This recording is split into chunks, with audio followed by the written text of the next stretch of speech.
নমস্কার বন্ধুরা, আমি আজকে 2 কেজি জলপাই নিয়ে এসেছি। এই জলপাই দিয়ে আমি জলপাইয়ের আচার করব। এই যে এই বড় বড় জলপাই, এই জলপাই নিয়ে এসেছি, এই দিয়ে আমি জলপাইয়ের আচার করব। আপনারা দেখেন আমি কিভাবে কি করি, আশা করি ভালো লাগবে রেসিপিটা। একটা মিষ্টি আচার করব, অর্ধেকটা মিষ্টি আচার করব, অর্ধেকটা তেলে দিয়ে আচার করব। এই 2 রকম আচার করব। আপনারা দেখেন আস্তে আস্তে আমি কিভাবে কি করি দেখেন। প্রথমে আমি এই জলপাইগুলো সিদ্ধ করে নেব।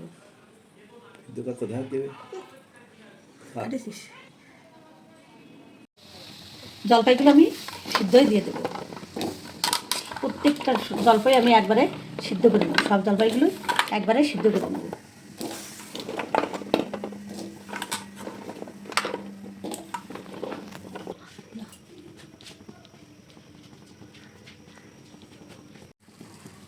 দেখেন বন্ধুরা, সব জলপাইগুলো ফেটে গেছে এবং আমার সিদ্ধ হয়ে গেছে। এখন আমি এগুলো সব তুলে নেব। সব জলপাইগুলো সিদ্ধ হয়ে গেছে, সুন্দর সিদ্ধ হয়ে গেছে।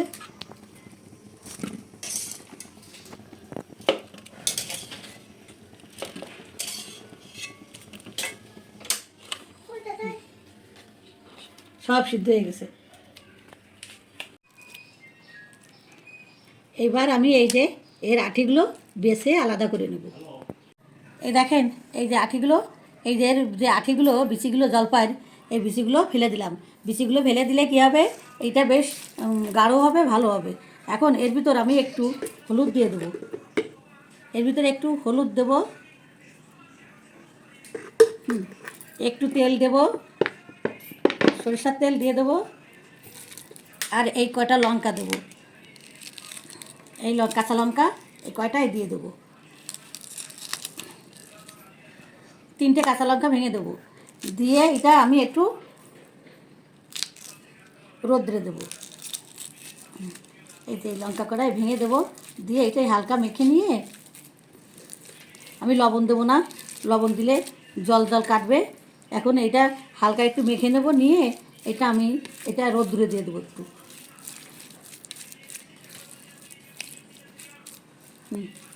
এইভাবে আমি একটু রোদ্রে দিয়ে দেবো।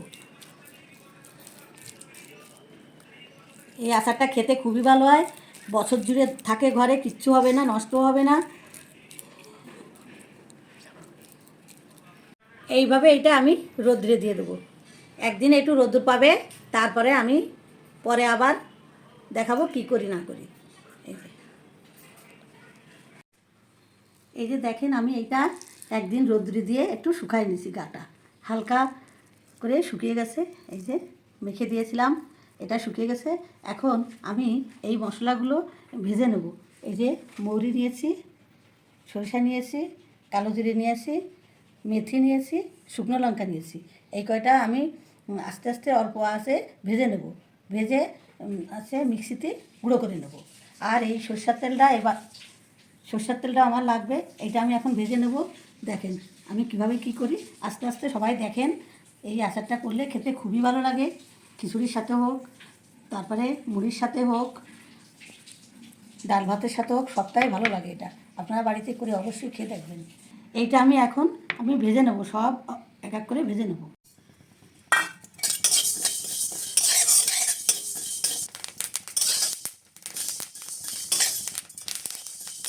এরকমভাবে হালকা আঁচে ভেজে নিতে হবে। এটা তুলে নেব। আমি সরিষাটা দিয়ে দেবো।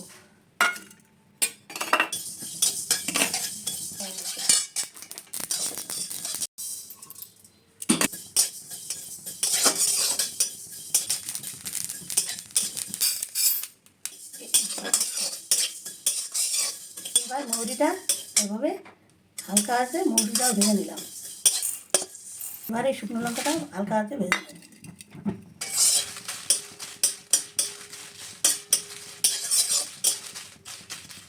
এবার এগুলি আমি সব ব্লিন্ডারে ব্লিন্ড করে দেবো। এই যে মৌরি দিয়ে দিলাম, কালো জিরেটা দিয়ে দিলাম, সরিষাটা দিয়ে দিলাম, মেথিটা দিয়ে দিলাম, শুকনো লঙ্কাও দিয়ে দিলাম। এইটা এখন আমি ব্লেন্ড করবো, করে নিয়ে আসবো। আমি একটু অল্প করে তেল দিয়ে দেবো। পাঁচফোড়ন সম্বরা দিয়ে দেবো, দুটো শুকনো লঙ্কা দিয়ে দেবো, পরিমাণ মতন তেল দিয়ে দেবো। এগুলি সব এর ভিতর দিয়ে দেবো।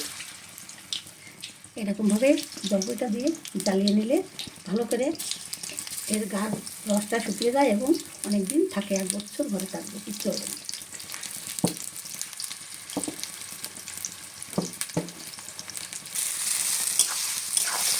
এইভাবে আমি ভালো করে জাল দিয়ে একটুকু নরম আছে এটা ঠিক করে নেব।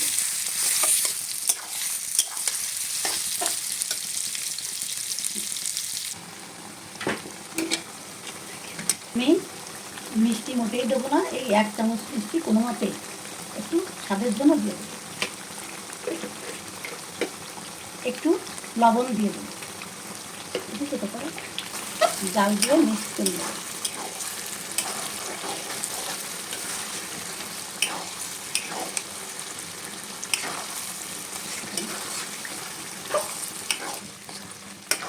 এই যে আমার জাল দেওয়া হয়ে গেছে, এখন আমি এটা নামিয়ে নেব। দেখেন কত সুন্দর হয়ে গেছে। এটা এখন আমি নামিয়ে নিয়ে ঠান্ডা হয়ে গেলে মশলাটা দেবো। এই যে আমি এটা জাল দিয়ে নিয়েছি, দেখেন কত সুন্দর হয়ে গেছে। এর ভিতরে এটা একটু নরম আছে, আবার গা শুকনো। দেখেন এই 1 বছর ঘরে থাকলেও কিচ্ছু হবে না, 1 বছর রেখেও খাওয়া যাবে। এবার আমি মশলাটা দিয়ে দেবো। মিক্সিতে যে মশলাটা করেছিলাম ওই মশলাটা এর ভিতর আমি দিয়ে দেবো।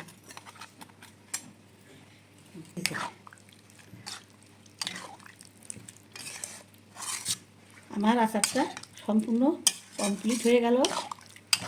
এবার আমি বোতলে পুরে রাখবো। এখন আমি বোতলের ভিতর পুরে রেখে দেবো।